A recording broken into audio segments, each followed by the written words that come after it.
বাংলার ঘরে এইরকম ছেলের খুব দরকার।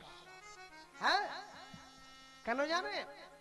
সবসময় জানবেন, অল্প জ্ঞানী লাফায় বেশি, মধ্যজ্ঞানী চুপ, আর পূর্ণ জ্ঞানীর বিনয় বেশি, শান্ত তাহার রূপ।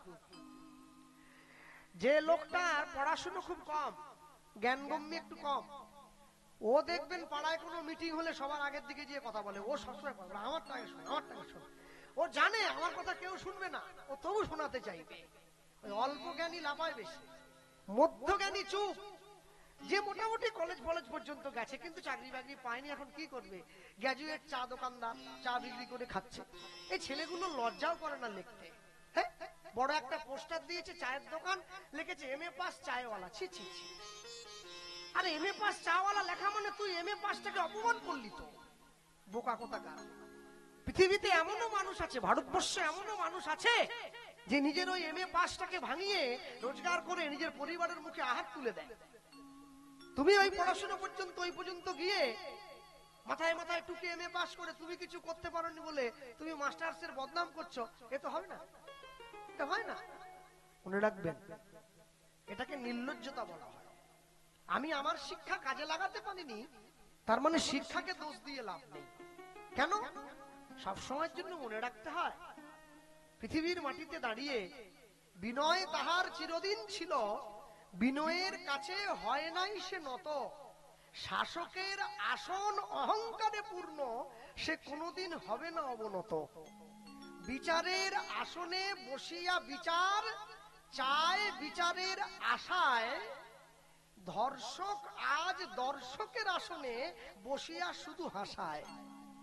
অভিনয়ের ভাব ছুটে যায় দেখো, শত জনতার স্রোত, শাসকের হাত একবারও কাঁপেনি বিদায় করিতে রোদ। তবুও মানুষ ফিরিবে তাহার দ্বারে দ্বারে গিয়া, এক না একদিন উঠিবে সেথা জয়ের পতাকা লইয়া। তুমি সেদিন নীরব রহিবে, থামিবে তোমার হাত। তুমি তো করেছিলে জনতারে সেদিন একদিন কুপকাত। মানুষের হাতে হাত ধরিয়া যদি বাঁচিতে চাও, মানুষের সঙ্গে আসিয়া মিশহ, মানুষের সঙ্গ পাও। তুমি যদি জীবনে ভালো জায়গায় থাকতে চাও, মানুষকে ভয় দেখিয়ে নয়, মানুষকে ভালোবেসে আপন করে নাও। তুমি যদি মানুষকে কোনোদিন ভালোবেসে আপন করতে পারো, তবেই তুমি মানুষের হৃদয়ে স্থান করে নিতে পারবে। একটু এগিয়ে এগিয়ে আসুন তো সকলে, জায়গা একটু সংকট হচ্ছে। একটু পিছনে অনেক ভক্তরা দাঁড়িয়ে আছে, একটু এগিয়ে এগিয়ে এসো মায়েরা। হ্যাঁ, একটু পাটাকে গুড়িয়ে নাও, সবসময় তো পা মেলেই বসো, একটু গুটিয়ে নাও। হ্যাঁ, পায়ের ভবিষ্যৎটা একটু গুটিয়ে নাও, সামনের দিকে জায়গাটা করে দাও। সেটা এগিয়ে এগিয়ে এসো, পিছন দিকে অনেকে দাঁড়িয়ে আছে, বসার জায়গা পাচ্ছে না, একটু এগিয়ে এগিয়ে এসো। হ্যাঁ, সবাই একটু এগিয়ে এগিয়ে এসো, বসার জায়গাটা সবাইকে করে দাও। ভক্তমন্ডলী, ভক্তিমতী মায়েরা নিয়ে গিয়ে দাঁড়িয়েছে।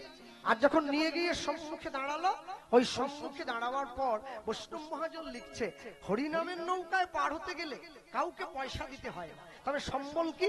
ওই তাকিয়ে দেখো, হরিনামের নৌকা খানি শ্রী গুরু কান্দানি উলুধ্বনি গাই গৌর হরি ওম, শ্রী গুরু কান্দানি হরিনামের নৌকা খানি শ্রী গুরু কান্দানি, হরিনামের নৌকা ছুটে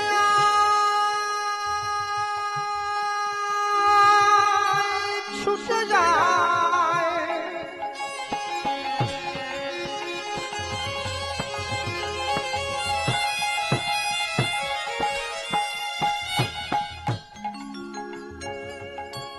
ছুটে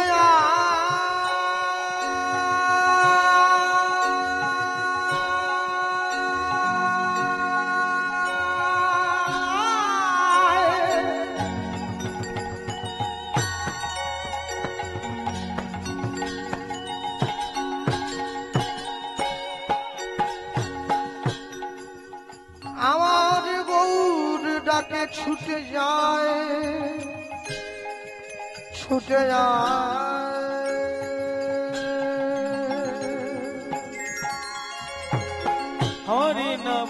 হরি নামের নৌকা খানি শ্রী গুরু কান্ডারি হরি নামের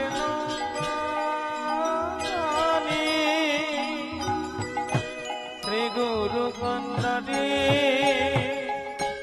সংকীর্তন করা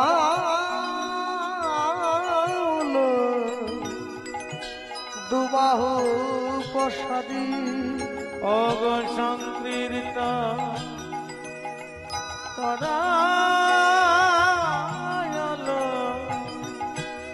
দুবাহু প্রসাদী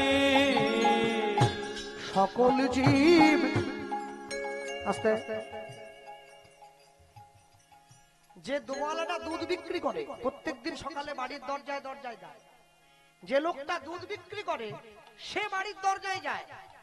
কোনদিন দেখেছেন নাকি যে লোকটা মদ বিক্রি করে সে বাড়ির দরজায় যাচ্ছে? যায় না, কিন্তু মানুষ তার দোকানে চলে যায়। সকল জীব, কলিযুগের জীবের এত বড় সৌভাগ্য, আমাদের ঘরের দরজায় ছুটে এসেছে স্বয়ং ভগবান শ্রীকৃষ্ণ চৈতন্য মহাপ্রভু।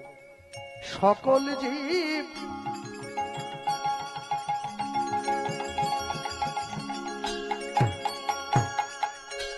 সকল জীব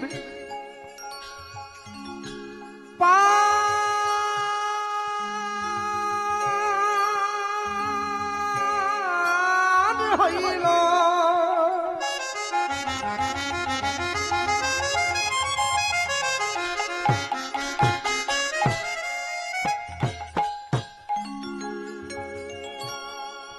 প্রেমের বাতাসে বাতাসে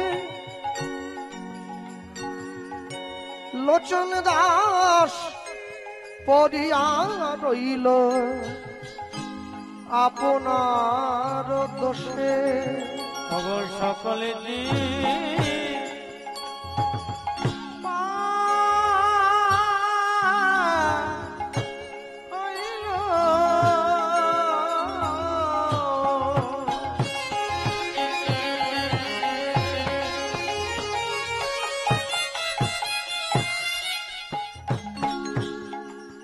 অগো প্রেমের বাতাসে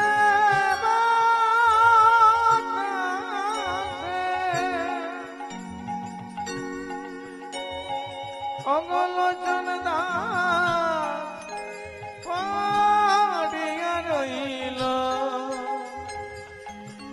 আপনার দোষে। লোচন দাস পড়িয়া রইল আপনার দোষে। অগলোচন দাস পড়িয়া রইল আপনার দোষে। বলি আমার ভাগ্যে হলো না, আমার ভাগ্যে হলো না গো। বলি আমার ভাগ্যে হলো না, আমার ভাগ্যে হলো না গো।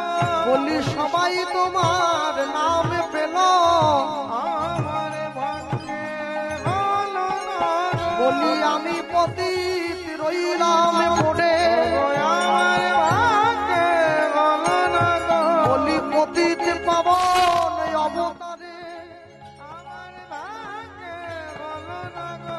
বলি পতিত পাবন অবতারে নিতাই গৌর হরি বল। প্রতিটি পাবন অবতারে আমার ভাগ্যে হলো না গো। আমার ভাগ্যে হলো না গো। লোচন দাস পড়িয়া রইল আপনার দোষে। ওগো লোচন দাস পড়িয়া রইল আপনার দোষে। সকল জীব পার হইল প্রেমের বাতাসে, প্রেমের বাতাসে লোচন দাস পড়িয়া রইল আপনার দোষে। আপনা আপনা দোষে চলো ছোট্ট করে গৌরচন্দ্রিকা শুনলাম, লীলা মাধুর্যের মধ্যে প্রবেশ করি। প্রবেশ করতে গিয়ে বলবো যা বলার এই স্থানে দাঁড়িয়ে আজকে ভগবান শ্রীকৃষ্ণের 5530তম জন্মবার্ষিকীকে উপলক্ষ করে আপনারা ভগবানের গুণকথা শুনতে এসেছেন সকলে ছুটে।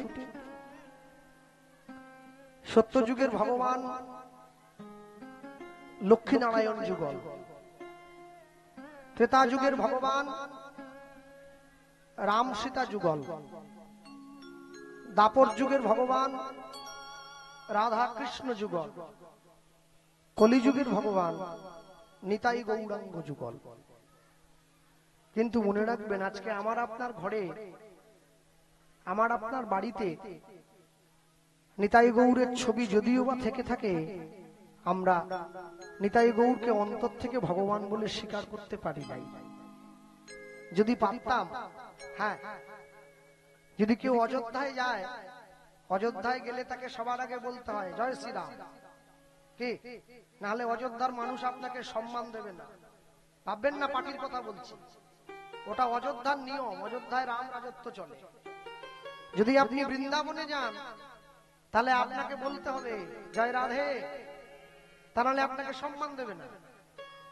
কিন্তু পশ্চিম বাংলায় থেকে কোনো ব্যক্তি সারা জীবনে যদি জয় নিতাই না বলে, জয় গৌর না বলে, তার কিচ্ছু যায় আসে না। সে দিব্যি হেসে গেলে দিন কাটিয়ে দেয়। এখানে বুঝতে হবে, আমি আমার জীবনে শুধুমাত্র নিতাই গৌরকে ভগবান বলে সিংহাসনে বসিয়ে দিয়েছি, কিন্তু অন্তর থেকে কোনোদিন ভগবান বলে স্বীকার করতে পারি নাই। তা যদি হতো, তাহলে আমি অন্তত আমার বাড়ির ছেলে মেয়েগুলোকে নিতাই গৌরের সংস্কারে একটু হলেও সংস্কারই করতে শেখাতাম, কিন্তু আমি শেখাই নাই। হ্যাঁ, আমি আমার বাড়ির সন্তানকে বাংলা পড়ার জন্য একটা মাস্টার দিয়েছি, ইংরেজি পড়ার জন্য একটা মাস্টার দিয়েছি, অঙ্ক শেখার জন্য একটা মাস্টারমশাই দিয়েছি, ভূগোল পড়াবার জন্য একটা মাস্টারমশাই দিয়েছি। আচ্ছা বলুন তো, আমার আপনার বাড়ির সন্তানকে আমি আমার ধর্মের সংস্কার শেখাবার জন্য কোনো শিক্ষক দিয়েছি কি? আগে দরকার ছিল দেওয়ার। দুঃখ করলে হবে না। বাবা মায়েদের মনে অনেক দুঃখ আছে।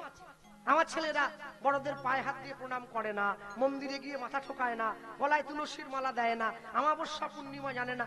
একটা এমএ পাস ছেলে, আপনারা জানলে অবাক হয়ে যাবে, একটা এমএ পাস ছেলে মেয়ে পঞ্জিকা দেখতে জানে না, পাঁজি দেখতে জানে না। হাতে নিয়ে দেবেন, দেখতো কালকে কি তিথি আছে, দেখতে পারে না। কেন বলুন? কেন? এর জন্য কি স্কুলে যেতে হয়? এটা সংস্কারের অভাব আছে। আর সংস্কারের অভাব থাকলে পুরো সংসারটাই অশান্তিতে ভরে যাবে, পুরো সংসারটা। কেন দুঃখ লাগে? সেখানে ছেলে মেয়েরা যীশু খ্রিস্টের জন্মদিনে ঝাউ গাছে টুনি লাইট দিয়ে সাজায়, বলে আমাদের ঘরে সান্টা ক্লজ আসছে। দূর মরা কোথাকারে, কিসের সান্টা ক্লজ? হ্যাঁ, ঘরে বুড়ো কেন আসবে? সান্টা তো বুড়ো। সান্টা বুড়ো না? সাদা দাড়ি লাগিয়ে সান্টা তো বুড়ো। সান্টা কেন আসবে? বলো ঘরে কৃষ্ণ আসছে, কিসের সান্টা? হ্যাঁ, সান্টা তোমাদের জন্য গিফট নিয়ে আসবে, চকলেট বিস্কুট। ভগবান তোমাদেরকে এত সুন্দর বিশ্ব উপহার দিয়ে পাঠিয়েছে, তোমরা চকলেটের জন্য বসে আছো। ছি ছি ছি। হ্যাঁ, আমার ঘরের ছেলে সারা জীবনে তুলসীতে জল দেয় না, 25শে ডিসেম্বর ঝাউ গাছে চুনি লাইট দেয়। এগুলোকে মারেনি কেউ? এ কি রে? তুলসীতে জল দে, তুলসীতে জল দে, অন্তরে ভক্তি আসবে, প্রেম সঞ্চয় হবে।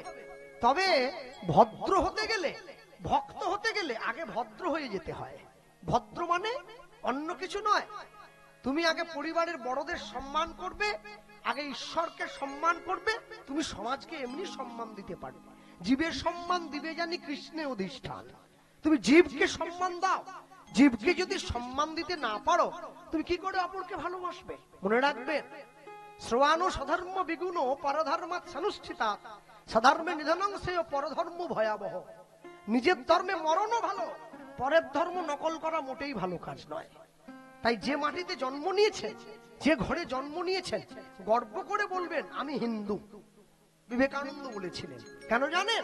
পৃথিবীতে শ্রেষ্ঠ প্রেমের নিদর্শন তাজমহল নয়, পৃথিবীতে শ্রেষ্ঠ প্রেমের নিদর্শন রাম সেতু।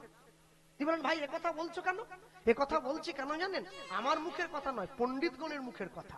রাম সেতু পৃথিবীর শ্রেষ্ঠ প্রেমের নিদর্শন। বলেন ভাই কেন বলছো? মনে রাখবেন, এতটাই ভালোবাসা ছিল নিজের স্ত্রীর প্রতি, বনের বানররা পর্যন্ত সেতু তৈরি করে দিয়েছে মা সীতাকে ফিরিয়ে আনার জন্য। একে ভালোবাসা বলবেন না কাকে বলবেন? একে ভালোবাসা বলে বলা হয়। বাড়ির ছেলে মেয়েদের ইতিহাস পড়তে শেখান। বাবার হইল আবার জ্বর, সারিল ঔষধে। বাবর থেকে ঔরঙ্গজেব পর্যন্ত আমরা পড়ে মুখস্থ করে রেখেছি, কিন্তু মনে রাখবেন বাবরের ইতিহাসটা পড়েছি, ঔরঙ্গজেবের ইতিহাসটা পড়েছি, যারা বারবার ধরে ভারতবর্ষের ক্ষতি করেছে, ভারতবর্ষকে লুট করেছে। কিন্তু আমরা কোনোদিন ছত্রপতি শিবাজির ইতিহাসটা পড়িনি, যারা মোগলদের হাত থেকে হিন্দুদেরকে বাঁচাবার চেষ্টা করেছিল। আমরা ক্ষুদিরাম বসুর জীবনী পড়ি না। কেন? যে ক্ষুদিরাম ইংরেজদের হয়ে আমাদের দেশবাসীর জন্য ইংরেজদের কাছে গিয়ে গলায় ফাঁসি নিয়েছিল। মনে রাখবেন, জগতে যাই কিছু করুন না কেন, কোনদিন দেশের ইতিহাসকে ছেড়ে গেলে চলে না। খেয়াল ওকে ডাকো, এই চেয়ারে বসে আছে, কি ব্যাপারটা? এত কথা বলছিস কেন? হ্যাঁ হ্যাঁ, চলো আমি বলতে গিয়ে বলবো সবার আগে, শ্রীকৃষ্ণ চৈতন্য মহাপ্রভু তার ডান দিকে একটা লোককে আমরা দেখি, নীল রঙের ধুতি পরা, হ্যাঁ, যাকে আপনারা নিতাই বলে বলেন। নিতাই গৌর দুটি ভাই। আর আশ্চর্য হলো, আমার যে ছোট্ট ভাঙা গাড়িটা আছে, এটা নিয়ে আমি কীর্তন করে বেড়াই, আর সেই গাড়িটা, ওই গাড়িটার আগের দিকে লেখা আছে জয় নিতাই। এক জায়গায় কীর্তন করতে গিয়েছি, কমিটির ছেলেরা ছুটে এসেছে। ওরা তো ব্যাগ ট্যাগ নেওয়ার জন্য আসে, ওরা এসে ওই ব্যাগ ট্যাগ গুলো নিয়ে যাচ্ছে। তা একটা ছেলে গাড়ির চারদিকে ঘুরে ঘুরে কি যেন দেখছে, আর দেখে ভালো করে সামনে তাকিয়ে দেখছে, ওই লেখা আছে জয় নিতাই। তো একটা ছেলে আমাকে বলছে যাওয়ার সময়, দাদা গাড়ির আগের দিকে ওটা কার নাম লিখে রেখেছেন? আমি কেন, তুমি পড়োনি? বলে হ্যাঁ আমি কলেজে পড়ি, পড়বো না? জয় নিতাই লেখা আছে। বলে হ্যাঁ, তা কি হয়েছে? বলছে কে হয় আপনার বাবা? আমাকে জিজ্ঞাসা করছে। তো ওকে আমি কি বলবো, আমার তো ভাষা নেই। তাই বললাম কেন তোমার এরকম মনে হলো? বলে না, অনেকে তো গাড়ির আগের দিকে বাবা মায়ের নাম টাম লিখে রাখে, তাই ভালো আপনি আবার লিখেছেন নাকি। আলে তুমি অনুষ্ঠানের কে হও, কমিটির? বলছে আমি তো কমিটির সদস্য। তা কোমরের অনুষ্ঠানে কার পুজো হচ্ছে? বলে নিতাই গৌড়ের পুজো হচ্ছে। বলে নিতাই গৌড়ের পুজো যে বললে, ওই নিতাইয়ের নাম লেখা। বলে ও আচ্ছা, বুঝতে পারিনি। ভেবেছে কীর্তন করাচ্ছে, গাড়ির আগের দিকে জয় নিতাই, সে আমাকে প্রশ্ন করছে কে হয় আপনার বাবা হয়? চিন্তা করুন আমাদের অবস্থাটা কোন জায়গায়। দুঃখ এখানে নয়, দুঃখ কোথায়? যে গ্রামে 50টা মুসলিম বাড়ি থাকে একটা মসজিদ তৈরি হয়ে যায়, যে গ্রামে 500 হিন্দু বাড়ি থাকে সেই গ্রামে একটা মন্দির তৈরি হয় না।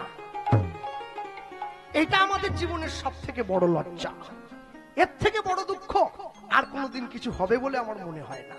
ভক্তমণ্ডলী মায়েরা, এই মহাপ্রভুর পাশে যে লোকটি দাঁড়িয়েছিল, এই লোকটির নাম হচ্ছে নিতাই চাঁদ। কেন জানেন? পদকারগণ বলেছেন, যদি নিতাই না আসিত নিমাইকে কি চিনত লোকে? নিতাই যদি না আসতো নিমাইকে কেউ চিনতে পারত না।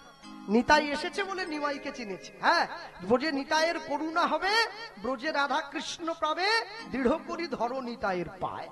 নিতাই না বলিল মুখে, মজিল সংসার দুঃখে, সেই পশু বড় দুরাচার। হ্যাঁ, কারণ হরিবাসরে দাঁড়িয়ে ভক্ত শ্রোতা, এত সুন্দর পরিবেশ, কেউ ছটফট করবেন না, ধৈর্য ধরে বসুন। আর বলতে গিয়ে বলবো, শ্রীকৃষ্ণ চৈতন্য মহাপ্রভু সন্ন্যাস হয়ে চলে গিয়েছেন। কোথায় গেলেন? অন্য কোথাও যাননি, চলে গিয়েছেন পুরীধাম। মা তো একা ছাড়বেন না নিমাইকে, নিতাইকে সাথে দিয়ে পাঠিয়েছে, তুই যা। নিতাই চাঁদ সঙ্গে নিয়ে গেছে, নিতাইকে সঙ্গে নিয়ে গিয়ে বসেছে। আর নিতাইকে সঙ্গে নিয়ে গিয়ে বসলো পুরীর সমুদ্রের ধারে বসে। মহাপ্রভু নিতাই চাঁদকে বলছে, ও দাদা কি তুমিও সাধু হলে আমিও সাধু হলাম? বলে হ্যাঁ। নিতাই চাঁদ কতদিনের বড় জানেন মহাপ্রভুর থেকে? 12 বছরের বড়, 12 বছরের বয়সে বড়। ছোট ভাই হয়ে বড় ভাইকে বলছে, দাদা তুমিও সাধু হয়ে গেলে আমিও সাধু হয়ে গেলাম। আচ্ছা বলো দেখিনি, আমরা দুই ভাই যদি সাধু হয়ে যাই, বাংলার মানুষকে হরিনাম কে দেবে? নিতাই চাঁদ বলছে, তুই আমাকে কি করতে বলছিস? আমি বলছিলাম কি, তুমি আরেকবার বাংলায় যাও। বাংলা মানে আমি এই বাংলার কথা বলছি, পশ্চিম বাংলা। আরেকবার বাংলায় যাও, বাংলার মানুষকে হরিনাম দাও। শোনো, কেউ যেন হরিনাম নিতে বাকি না থাকে, তুমি সবাইকে হরিনাম দেবে। নিতাই চাঁদ উঠে চলে যাচ্ছে। আমি তাহলে যাই না? দাঁড়াও, আমার কথা আছে। কি? শুধু গেলে হবে না, তাহলে একটা বিয়ে করবে। এই রে, কি বলছিস? 40 বছর বয়সে আমাকে মেয়েকে দেবে? হ্যাঁ, যারা 1 লাখ টাকা নিয়ে হরিনাম গায় ওরা মেয়ে পাচ্ছে নি, আর আমি বিনা পয়সায় হরিনাম দিই, আমাকে মেয়েকে দেবে? শোনো, ভাবছো বসে চলবে কিসে, তুমি ভাববার কে? তোমার ভাবনা যিনি ভাববেন, তুমি ভাবো তাকে। হ্যাঁ, তবে ভাবার মতো তোমায় ভাবতে হবে। তুমি মন্দিরে গিয়ে প্রণাম করছো, এক চোখ দিয়ে টেরিয়ে দেখছো তোমার থালা থেকে মিষ্টি কেউ তুলে নিয়ে গেল কিনা, একে ভাবনা বলে না। ভাবার মতো করে ভাবো, মিষ্টি নিয়ে গেলে যাকগে। মনে রাখবে, নিতাই চাঁদকে যে কথা বলেছে, সঙ্গে সঙ্গে মহাপ্রভু হাতটা ধরেছে। ও দাদা, তাহলে এবার যাও, বাংলায় গিয়ে বাংলার মানুষের কাছ থেকে হরিনাম প্রচার করবে। আর শোনো, তেলা মাথায় তেল দিও না, তেলা মাথায় তেল দেবে না। যে মাথায় তেল নেই সেই মাথায় তেল দেবে। আস্তে, ঠাকুর মশাইকে দেখলেন তো সবাই? আপনারা দেখেননি? আমাকে মালা পরালো, তারপরে হাতে ব্যাগটা নিয়ে এরকম করে চলে গেল। হ্যাঁ, এটা এখানে না, সব জায়গাতে গেলে আমি দেখি তো ঠাকুর মশাই বসে আছে, কখন মালা চন্দনটা হবে, হলেই আমি ছুটে বাড়ি পালাবো। আমার হয়ে গেছে কাজ শেষ। মনে রাখবেন, সব সময় ভগবান যাকে ভালোবাসা দিয়েছে, তাকে উচ্চ কুলে জন্ম দিয়েছে, তাকে ব্রাহ্মণ করেছে, তাকে ক্ষত্রিয় বানিয়েছে, তাকে কুলের ধর্ম রক্ষা করতে হয়। তা যদি না করে, তাকে কুলবান বলে বলে না, তাকে কুলবান বলে বলে না। ব্রাহ্মণ কোনোদিন চামড়ার ব্যবসা করবে না। ব্রাহ্মণ যদি চামড়ার দোকান করে বসে, তাহলে তাকে মুচির সঙ্গে তুলনা করা হয়। তাহলে আপনারা বলতেই পারেন, কোন কর্মই তো ছোট নয়, কোন কর্ম ছোট নয়, এটা ঠিক। যদি তুমি কোন কর্ম করতে অক্ষম হবে, তখন তুমি কর্ম করবে। তুমি তো অক্ষম নয়, তুমি তো সক্ষম। তাহলে করছো কিসের জন্য? তাহলে কেন করছো? হ্যাঁ, দুঃখ কি, ট্রাফিক মোড়ে ধুলাগড়, আপনাদের হাওড়া জেলার ধুলাগড় টোল ট্যাক্সে গিয়ে দেখবেন গাড়ির দরজার সামনে এসে টাকা চায়। আমি মাসি বলেই বললাম, সম্মান দিলাম, হাতের তালি দিয়ে টাকা নেয়। টাকা আমিও দেই, তো আমাকে দেখে তো চিনে যায়। ওরা আবার 4 জনকে ডেকে বলে, ওই দেখ কৃষ্ণ এসেছে। আমি তো সামনে বসি না। আমি বললাম, ঠিকই আছে, 10 টাকা দেবো? বলে, হ্যাঁ দে দে, শিগগিরই দে। কাঁচটা খুলে দিয়ে বললাম, দিতে পারি, আগে বলো হরে কৃষ্ণ।